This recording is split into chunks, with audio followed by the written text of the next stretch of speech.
À l'info du 20h, présenté ce soir comme d'habitude par Chérif Diop. Chérif, bonsoir. Bonsoir Papis et bonsoir à tous et bienvenue dans le 20h de TFM.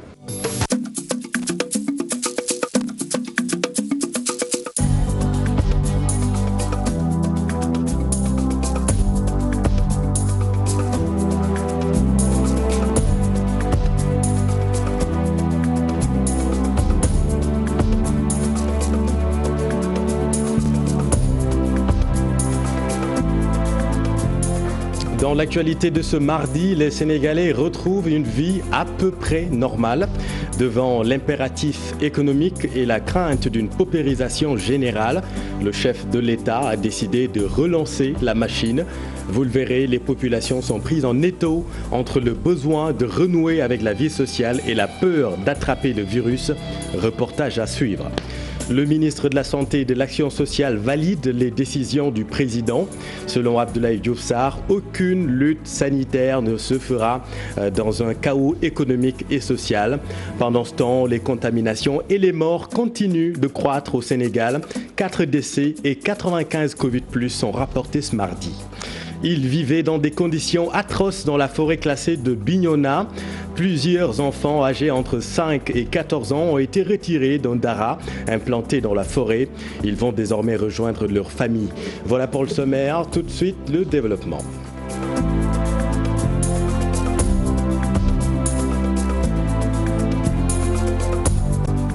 Libérée, délivrée, la vie nocturne reprend dès ce soir après plus de 3 mois de mise en veille. Devant l'impératif économique, le gouvernement a levé le couvre-feu et l'état d'urgence, mais la décision est loin de faire l'unanimité chez les Sénégalais. Mohamed Samb et Pape Sangone Mbaye. Une circulation dense aux alentours du marché de Sandaga. Les gens vaquent librement à leurs occupations et certains sans masque de protection.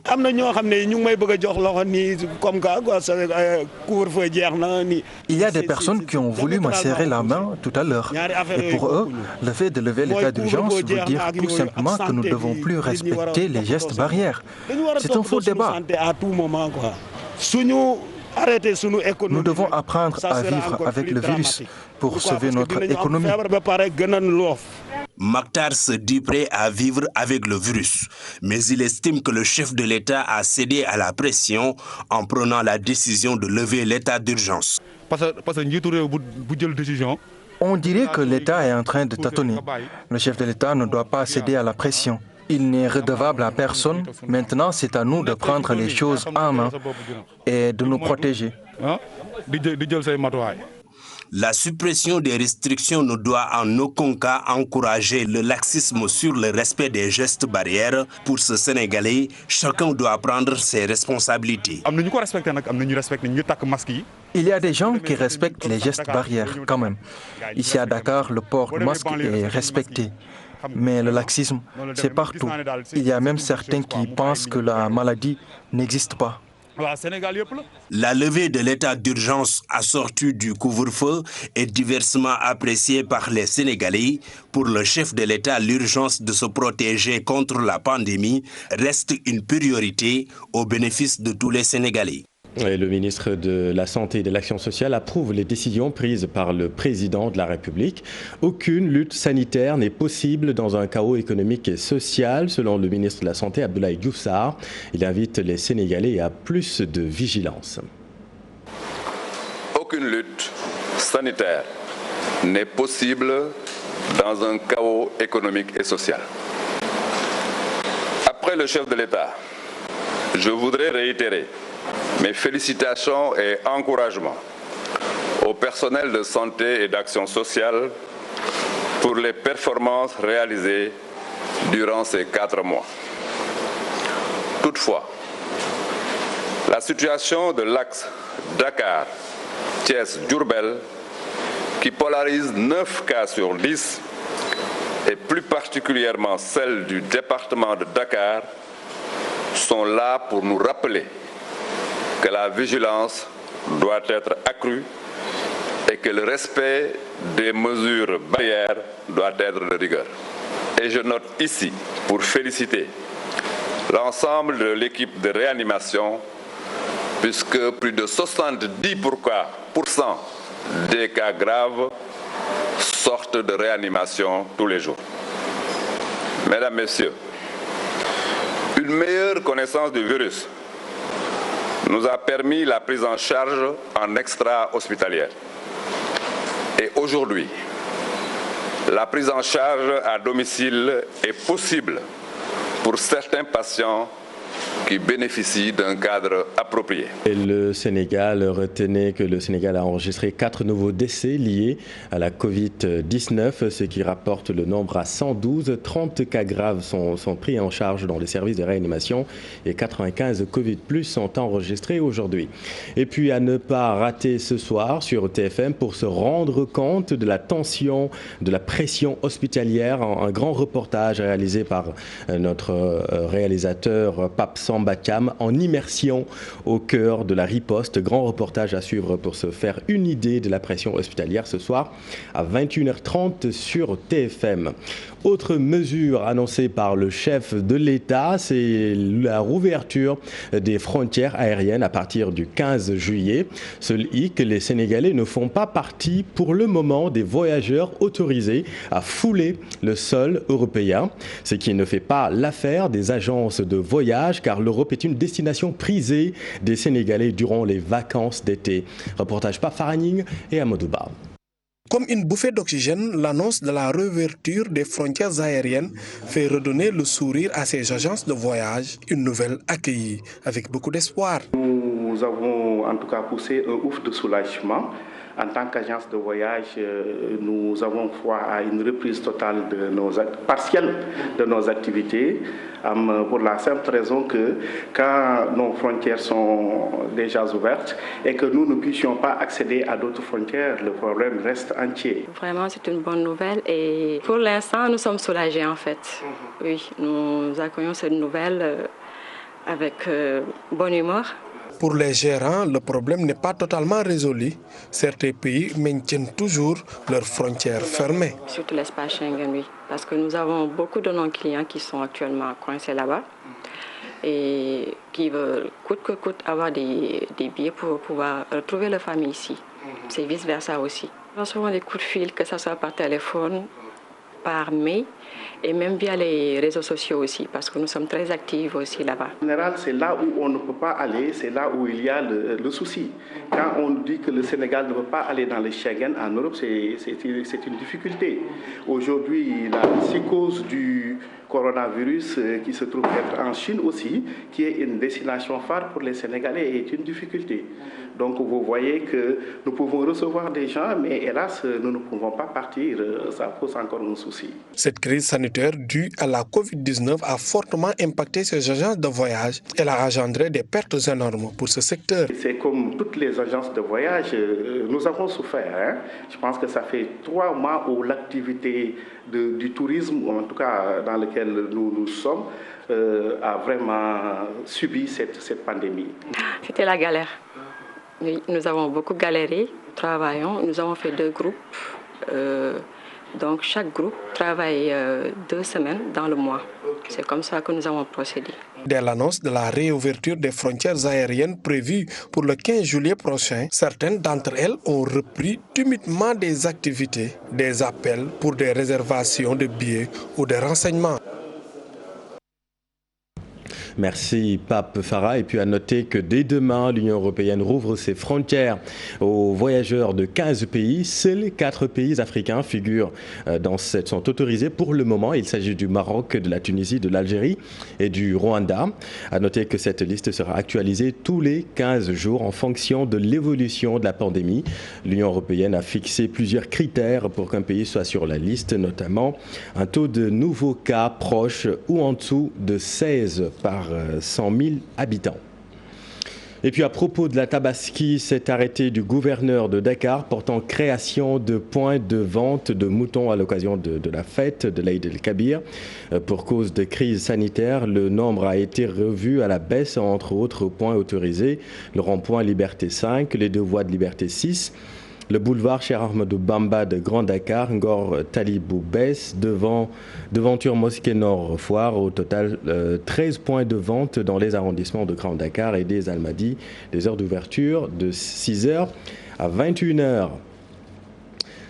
L'information de ce mardi, c'est aussi ce communiqué du préfet de Dakar qui somme les commerçants installés sur la voie publique, notamment autour du bâtiment central du marché Sandaga, de quitter les lieux au plus tard le vendredi 3 juillet. Le mercredi 3 juillet à 20h sont concernés les occupants de cantines implantées sur l'avenue Lamine, la rue Sandiniéry et l'avenue Émile Badiane. Les intéressés peuvent se rapprocher des équipes de l'administration pour les formalités de réinstallation provisoire sur le site du champ de course. Cette décision entre dans le cadre du projet de réhabilitation du marché Sandaga. Alors maintenant, dans le sud du pays, plusieurs enfants talibés ont été retirés d'un dara situé dans la forêt classée de Bignona. Âgés entre 5 et 14 ans, ils vivaient dans des conditions atroces selon le préfet de Bignona. Boubacar Diassi et Lamine Mandjang. Les enfants talibés trouvés dans des situations particulièrement difficiles, selon les autorités de Bignona, ont été récupérés, soignés et finalement retirés des mains de leur maître coranique avant d'être rendus à leurs parents. C'est une démarche inclusive qui a conduit à l'opération d'aujourd'hui. Et au cours de cette opération, parce que d'abord le dara est implanté dans la forêt classée, les équipes techniques ont noté que dans certains daras, les enfants étaient mis dans des conditions atroces. Et c'est ainsi que nous avons pris la décision de prendre en charge ces enfants et de les retourner à leur famille, qui se trouvent dans les départements de Bunkiling, de Kolda et de Goudomp. Un suivi méticuleux leur sera réservé pour s'assurer qu'ils ne seront pas remis dans la rue dans d'autres régions du Sénégal. Nous savons très bien que ce n'est pas évident aujourd'hui de retourner des enfants dans une famille après autant de séparations. Et nous sommes en train de travailler afin qu'il y ait un bon suivi et que ces enfants-là puissent rester dans leur famille et avoir soit une formation professionnelle ou retourner dans des daras modernes. Cette situation repose sur la table la problématique des daras modernes dans la région de Ziguinchor. On est ici dans le département de Bignona, un dara moderne. Et comme ça, les autres qui sont dans des conditions quand même qu'on ne peut pas inqualifiables peuvent venir regarder ce qui se passe. Parce que quand on regarde souvent, on compare, on peut changer d'avis. Donc s'il y a des daras modernes comme ça dans les départements, et je pense que c'est une sensibilisation de ces maîtres coraniques, peut-être ils ne savent pas. Mais ce qu'on a vu, c'était insoutenable. Car le département de Bignona compte entre 200 et 250 daras, mais aucun dara moderne. Merci Boubacar. Et puis l'eau se fait rare à Ngollar, dans la commune de Noto Diobass et dans la région de Thiès. Depuis quelques mois, les puits sont à sec. Les femmes font des kilomètres à la recherche de l'eau. Un stress hydrique qu'elles vivent très mal. Cher Anta Diop, c'est la tire. Ngollar, ce populeux village situé dans la commune de Noto Diobass. Ici, les populations souffrent énormément. L'eau se fait rare, les puits sont presque à sec.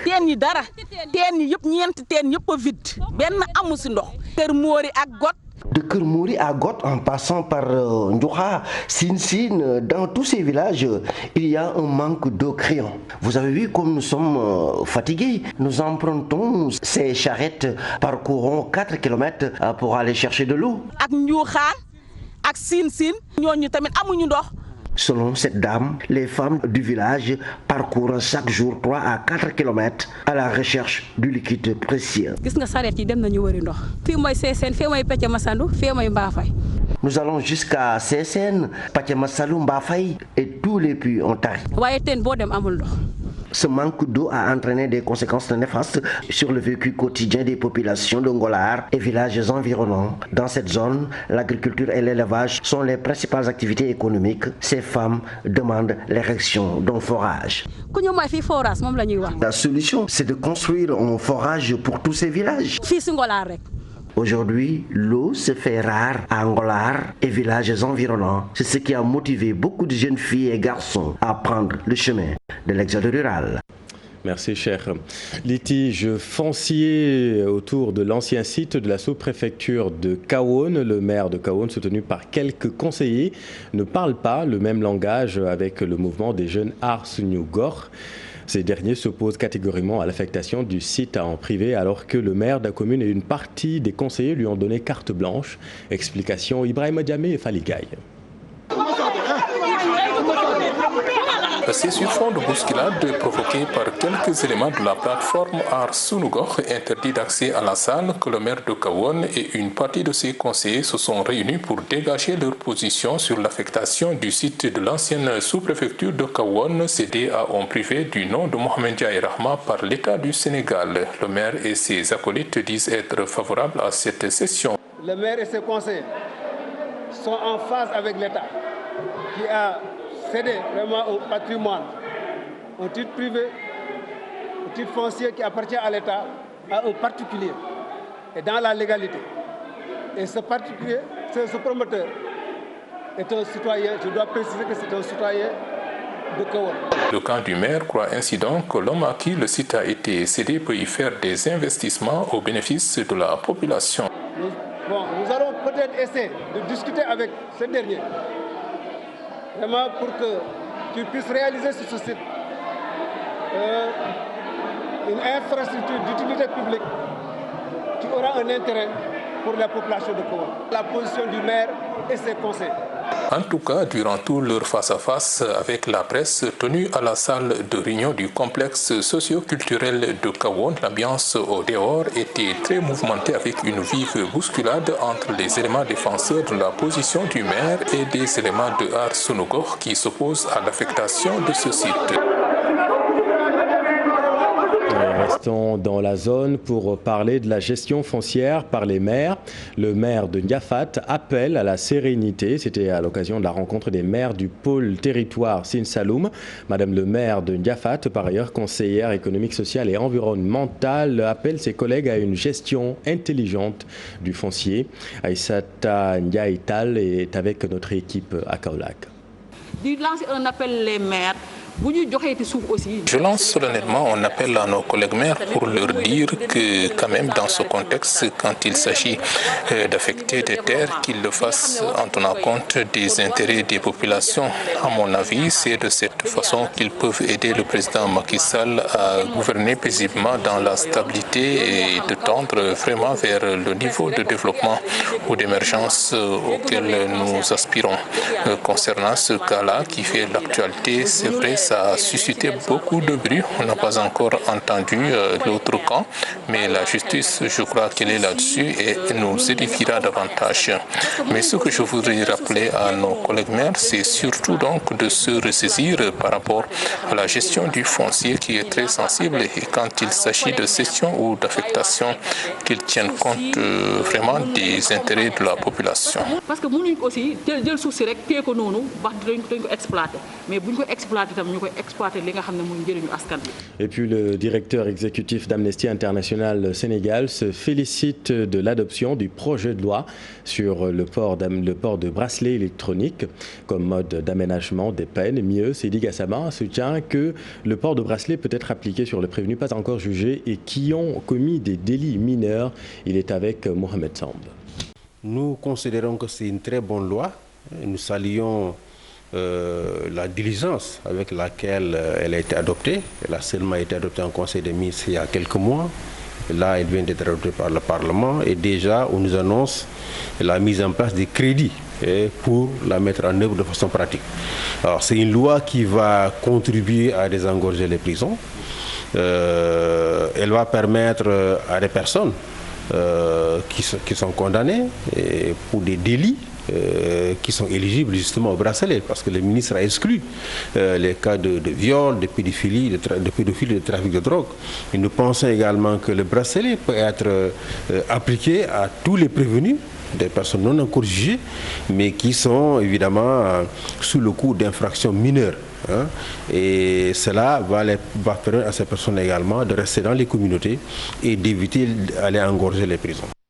Et puis une note un peu plus triste, Medina Baye est endeuillée, vous le savez, par la disparition de Seyda Fatoumata Zahra, la fille aînée de Cheikh al-Islam. Elle est décédée la nuit dernière à l'âge de 98 ans. Son portrait avec Aminata Mbaresso. Elle était la fille aînée de Cheikh al-Islam Baye Niasse. Seyda Fatoumata Zahra tire sa révérence à l'âge de 98 ans. Seyda Fatoumata Zahra, à l'instar des fils et filles de Baye Niasse, a été très tôt initiée à l'éducation coranique. Elle a étudié à l'école de feu Cheikh Rabbani, un homme de Dieu originaire de la Mauritanie. Cheikh Rabbani était chargé de l'éducation coranique de tous les fils et filles de Baye Niasse. Seyda Fatoumata Zahra a très tôt maîtrisé le Saint-Coran. Elle s'est ensuite investie pour le Coran. Seyda Fatoumata Zahra, c'est la mère de feu Imam Hassan Cissé, illustre homme de Dieu mondialement connu, appelé communément marabout des Américains. Imam Hassan Cissé a beaucoup fait pour l'islam à travers le monde. Seyda Fatoumata Zahra, c'est également la mère de Cheikh Mahi Cissé, actuel porte-parole de Medina Baye. Seyda Fatoumata Zahra, c'est également la mère de Imam Cheikh Tidiane Cissé, actuel imam de la grande mosquée de Medina Baye. Une perte énorme pour la Oumma islamique.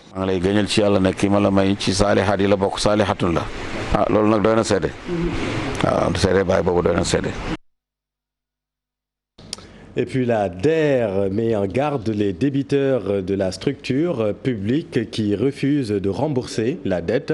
Le délégué général Papa Amadou Sarr a différé le délai de remboursement des crédits à cause de la pandémie. 15 milliards de francs CFA déboursés en 2020 pour le financement des projets. Une innovation de la structure de la délégation à l'entrepreneuriat rapide. La mise en place de Nana Crédit pour permettre aux vendeurs de poissons d'emprunter de l'argent jusqu'à 50 000 francs par jour, remboursable en 1 mois. Voici les explications de Papa Amadou Sarr au micro de Habib Faye et Modou Diop. Au niveau national, on a suspendu les remboursements à cause de la crise Covid-19. Donc du coup, au jour d'aujourd'hui, depuis les 3 derniers mois, nous avons suspendu le remboursement. Donc les chiffres que je vais donner aujourd'hui ne peuvent pas être fiables. Nous attendons en septembre quand les délais de remboursement qui ont été reportés termineront pour pouvoir avoir une suivi d'ensemble. Les jeunes à qui nous avons financé, que nous accompagnons, remboursent. Et c'est vrai que dans tout, c'est pas seulement Pikine, partout dans le pays, il y a des récalcitrants, des gens qui ne veulent pas forcément rembourser leur crédit. Mais pour cela, nous avons déjà pris les devants avec nos 4 faits qui vont sévir. Nous avons pris les devants pour mettre en place un contentieux. Et si les personnes ne remboursent pas de façon amiable, il va y avoir la phase contentieuse et les huissiers et la justice prendront le relais. Aujourd'hui, moi j'ai un taux de remboursement de 70% de mon portefeuille. La DER aujourd'hui n'a même pas eu besoin de son budget d'investissement de 2020. J'ai mis 15 milliards de francs CFA cette année, le président l'a rappelé hier soir, sans aucun apport de l'État du Sénégal. C'est les personnes qui ont remboursé qui travaillent. Les femmes et les jeunes Sénégalais sont des gens citoyens, dignes, travailleurs qui remboursent. Maintenant, si vous connaissez des gens qui n'ont pas remboursé, amenez-les-moi. Et puis en sport, la Coupe d'Afrique des Nations rapportée en 2022, la CAN féminine quant à elle est tout bonnement annulée. Le championnat 2020 décalé jusqu'en janvier 2021 et pas de CAF Awards cette année. Les actualités sportives avec Cheikh Sadibou Diarra. Encore un événement sportif reporté à cause de la pandémie de Covid-19. À l'instar de l'Euro, de la Copa América et des Jeux Olympiques, la Coupe d'Afrique des Nations de football est reprogrammée en janvier 2022 au Cameroun par la Confédération africaine de football qui s'est réunie en visioconférence ce mardi. Les dates de la phase finale initialement prévues du 9 janvier au 6 février 2021 et celle de la suite des éliminatoires seront communiquées ultérieurement. D'autres décisions sont aussi prises par Ahmad et compagnie. Le championnat d'Afrique des Nations CHAN 2020 va se tenir finalement en janvier 2021, toujours au Cameroun. La CAN féminine 2020 est par contre annulée. Toutefois, les footballeuses africaines peuvent se réjouir de la mise en place en 2021 d'une Ligue des champions féminines. En ce qui concerne le beach soccer, la CAF est à la recherche de terres d'accueil pour la Coupe d'Afrique des Nations à la fin de cette année ou de la prochaine. Suite au retrait de l'Ouganda, le pays hôte qui était désigné, un nouvel appel à candidature est lancé. Peut-être le Sénégal tenant du titre va postuler. Le Cameroun pour la Ligue des champions et le Maroc pour la Coupe de la Confédération africaine sont choisis pour accueillir la suite des compétitions interclubs de la saison 2019-2020. Elles vont reprendre au mois de septembre prochain sous le format de Final Four, des demi-finales en un match unique, de même que la finale. La CAF annonce également l'annulation de l'édition 2020 de la cérémonie des CAF Awards. L'international sénégalais Sadio Mané va pouvoir garder son trophée une année de plus. Face aux difficultés liées à la pandémie de Covid-19, la Confédération africaine de football octroie à chaque fédération membre 174 millions de francs CFA. Entre-t-il dans une forme de campagne électorale pour Ahmad et compagnie? L'Assemblée générale élective de l'instance est prévue le 12 mars 2021. Merci, cher Sadibou. Voilà, c'est la fin de cette édition. Merci de l'avoir suivi. L'info continue dans Soir d'Info. C'est à vous, Papis. Vous recevez ce soir Monsieur Bomba Ndiaye. Merci, Chérif. Merci à tous ceux qui nous suivent encore sur les